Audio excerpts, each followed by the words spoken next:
السلام عليكم، كي دايرين؟ بخير؟ لاباس عليكم؟ صحيحه مزيانه، كنتمنى تكونوا بخير وعلى خير. نتوما تشوفوا هذا الفيديو. اليوم غنقدم معكم حريره مغربيه اللي كتجي رائعه وصحيه في نفس الوقت.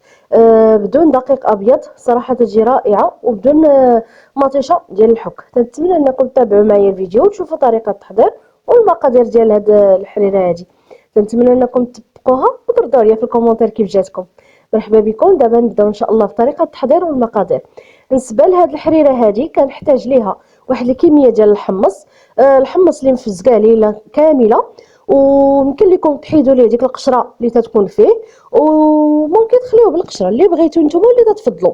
عندي واحد الكميه ديال اللحم اللي غادي نديرها فيها. نتوما الا ما بغيتوش ديروها ما ديروهاش، صراحه مرات ما تنديرهاش بها، وانتم لكم الاختيار. عندي واحد الكميه ديال العدس، جهد كاس صغير. عندي واحد الكميه ديال هذا الرز ممكن ديروا الرز، ممكن ديروا الشعريه البيضاء، على خاطر نتوما اللي بغيتو، لكم الاختيار. عندي واحد ضمه ديال الزعفران، عفوا ديال السمن. الا عندكم السمن البلدي هذا ديروه، الا ما عندكمش ديروا هذا ديال الضام. صراحه تيجي فيها رائع باش تسمى انها حريره مغربيه الاصيليه. عندي هنا واحد نص بصيله. عندي هنا واحد جوج خيزويات، جوج بطيطات، هما باش غادي ندور هاد الحريره هادي، حيتاش هما بلاصه الدقيق اللي غادي ما غاديش ندير. عندي هنا واحد الكميه ديال المطيشه، اللي واحد 4 المطيشات كبار، الا كاينين عندكم صغار ديروا حتى ل5. غتشدوهم وديروهم يتسلقوا. ملي يتسلقوا من بعد غادي دوزوهم في الطحانه وتصفيوهم، باش ما نديروش حنا ديك ديال الحك. غادي نديرو هادي هي اللي تعطي داك اللون تاع الشوربه، اولا عفوا ديال الحريره. هانتوما غادي تشوفوا اللون ديالها كيف تيجي. الله ما ندير فيها لا حك ديال المطيشه لا والو، فقط نكتفي بهادي. وعندي هنا واحد الكميه ما بين القزبور ما بين الكرافس. والكرافس هانتوما شفتوا بواحد الكميه شويه كثيره، هي وديال القزبور. دابا غادي ندوز للتحضير ديالها. عندي دوك العويدات ديال الكرافس وشويه من العويدات ديال المعدنوس، عفوا ديال القزبور، كنديرهم حتى هما. تنستي دوك الوريقات تنحيدهم، والعويدات وديال الكرافس ولا ديال القزبور كندوزهم في هشوار هما، وديك البصيله. وهنايا خليت ديك الوريقات ديال الكرافس وديال القزبور باش نطحنهم في حتى الاخر، باش نزيدهم باش يعطيونا مذاق حسن من الاول. صافي هنا غادي نطحن هذوك البصله ونطحن داك القزبور والكرافس، وندوزو دابا لطريقه التحضير ديال الشرب، عفوا الحريره. صافي هنا عندي ميلونج ما بين هذا زيت نباتيه وزيت روميه اللي هي زيت العود. كندير واحد الكميه قليله ما تكتروش، ما ديجا غادي نديرو اللحم تطلق لي دم.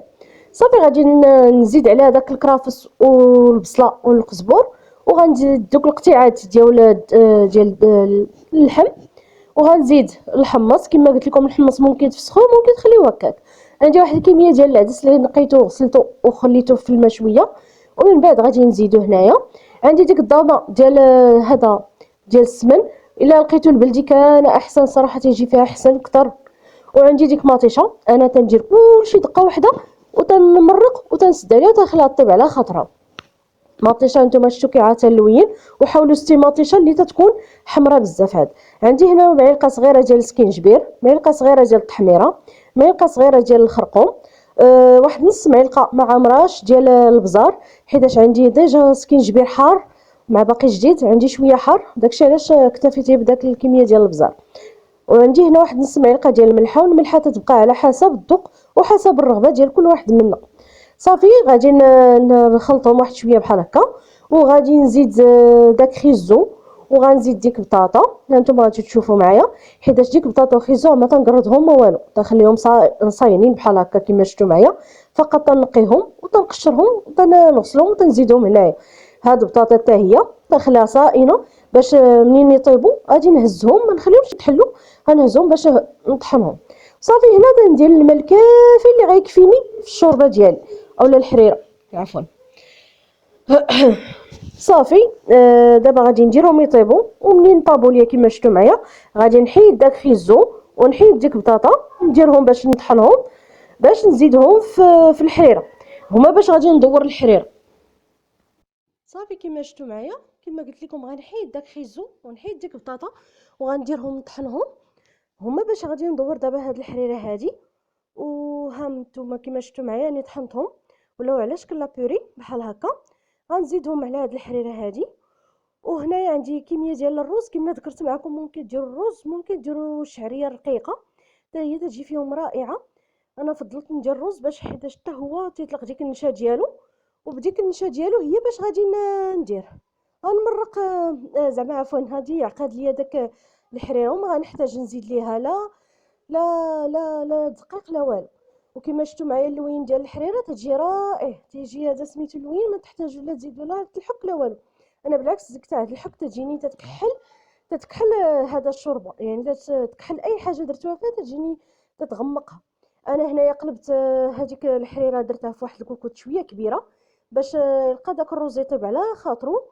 وفي نفس الوقت نزيد ليها الماء اللي تيكفي. مازال تندير هي تندير بالحق الماء طايب، ما نديرش الماء بارد. الا درت الماء بارد تتولي الحريره دايره مزرقه.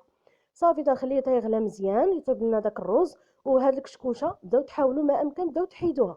ها انتم شفتوا كما قلت لكم. صافي هنا قربت نطفي عليها وبديت نزيد ليها داك القزبور ودوك الكرافس اللي طحنت باش نزيدهم في الاخير كيجيو رائعين. وهاد الحريره الا بغيتوها تجي بنينه ورائعه قدموها هي والحامض. عرفتي الحامض ملي طيب وتحطوها كتزيدوا لها داك القطيره ديال الحامض تجي فيها رائعه رائعه بزاف. هانتوما تشوفوا الشكل النهائي ديال هاد الحريره هادي. وتمنيت انه لو كنتو كلكم حدايا هنا نعطيكم تذوقوها وتشوفوها كي تجي بنينه بنينه ورائعه. نتوما قدموها مع تميرات شويه ديال الشباكيه. شهر الكريم ما بقى ليه والو ان شاء الله.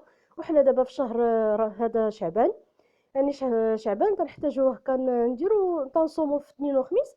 يعني ديروها جربوها وشوفوها كي جاتكم وان شاء الله تكون عندكم معتمده. واللي بغى يخلطها بالدقيق الابيض يخلطها، ولكن يصدقوني الا مشيتو جربتوها بهذه الطريقه غتستغناو على الدقيق الابيض. الدقيق الابيض ما صحيش، ولكن تنتمنى انها تعجبكم بهذه الطريقه كيف ما قدمتها معكم. هانتوما شوفوا كي تبارك الله تجي لوينها ما شاء الله. تحلفوا عليها واش دايرين فيها. هذا مطيشه. ودابا بقى لي نقول لكم بسلامه عليكم.